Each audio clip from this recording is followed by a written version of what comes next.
আলামিনকে এইভাবে কিস করতে হবে, এটা তো কখনোই ভাবিনি। আজকে সকাল সকাল ঘুম থেকে উঠতেই দেখি আবে 10টা বেজে গেছে। তাই আর কি মাকে বলি, মা চাটা একটু গরম করে দাও না। নিজে গরম করে খাবি তো খাগা, নাহলে আবার জানি ঘুমাগা।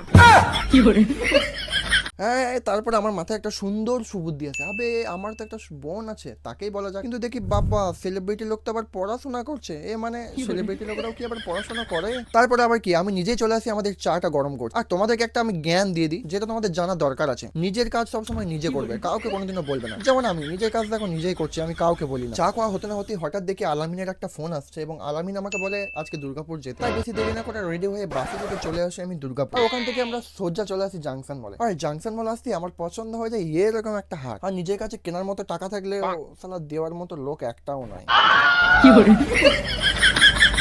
এই বুক ভরা এক ব্যাগ কষ্ট নিয়ে আমরা ঢুকে যাই জাংশন মলে। আর জাংশন মলে ঢুকতে সালা এই ইঁদুর মরা গন্ধ কোথা থেকে আসছে বে।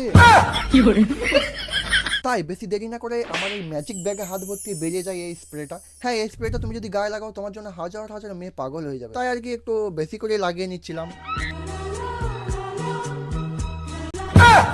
আর সালা যত স্প্রে লাগাও না কেন আমার এই বান্দরের মতো মুখ কারোর পছন্দ হবে। হ্যাঁ, তাই আর কি আমার এই আলামিন বন্ধুকে গার্লফ্রেন্ড বানিয়ে নিয়েছিলাম।